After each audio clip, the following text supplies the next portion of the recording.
আসসালামু আলাইকুম, এজেল কার সলিউশন থেকে মৌথিমিল। আজকে আমরা একটা স্কোয়ারে কাজ করতেছি। এটা এবিএস ব্রেক বুস্টার এবং পাম্প মোটর চেঞ্জ করব। এটার লিকেজের কোড আসছে। এখন আমরা এটাকে খুলতেছি। এটাকে খোলার পরে এটার ভিতরে আমরা নতুন পার্টস ইউজ করব। প্রথমত আমরা এটাকে খুলে নিই।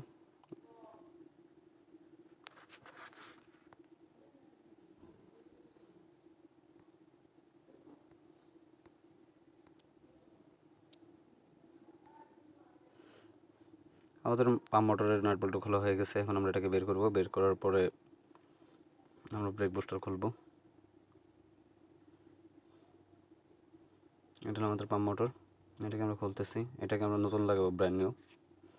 এটাকে সাইডে রাখলাম। এখন আমরা ব্রেক বুস্টার খুলতেছি। এটাকে আমরা খোলার পরে আমরা এখানে নতুন পার্টস ইনস্টল করব।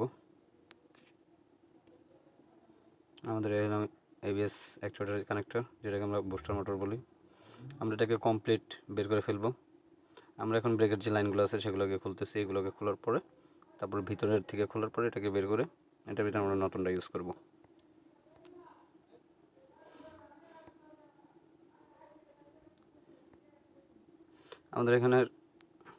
আমাদের এখানে পাইপগুলো খোলা হয়ে গেছে। এখন আমরা এটাকে বের করতেছি। ভিতরেও খোলা হয়েছে। এখন এটাকে আমরা কমপ্লিট বের করে নিয়েছি। এখন আমাদের পুরানটা। এখন আমরা এটার ভিতরে নতুনটা ইনস্টল করব। এখন পুরান পাম্প মোটর, ব্রেক বুস্টার। এখন আমাদের নিউ ব্রেক বুস্টার।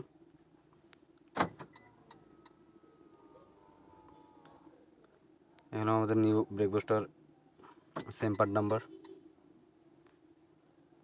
এটার পার্ট নাম্বার হলাম সিসি। এটাকে আমরা ব্র্যান্ড নিউ ইউজ করছি। যদি কারো পার্টস লাগে আমাদের সাথে যোগাযোগ করতে পারেন। ব্র্যান্ড নিউ ব্রেক বুস্টার ব্যবস্থা করে দেওয়া যাবে।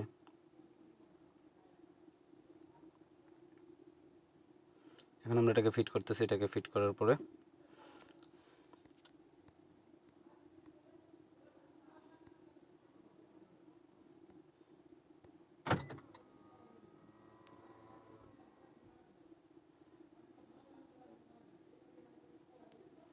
আমাদের ব্রেক বুস্টার ভিতরে ফিটিং হয়ে গেছে। এখন আমরা বাইরের পাইপগুলো লাগাইতেছি। ভিতরে খোলাটা এমন ফিটিং করাটা দেখানো হয় নাই। ইনশাল্লাহ পরবর্তী কোনো ব্রেক বুস্টার আবার ভিতরে খোলার ভিডিওটা দিব। আমাদের সামনে সাইডে বাহির সাইডটা কমপ্লিট করা হয়েছে। এখন আমরা নতুন পাম্প মোটরটা লাগাবো।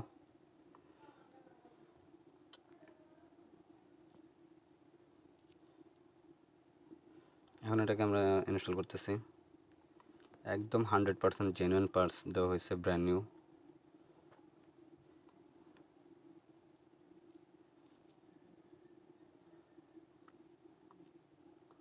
আমরা ব্রেকের পাম্প মোটরটা ফিটিং করতেছি। ফিটিং হইলে তারপর আমরা আবার স্ক্যানারে যাব।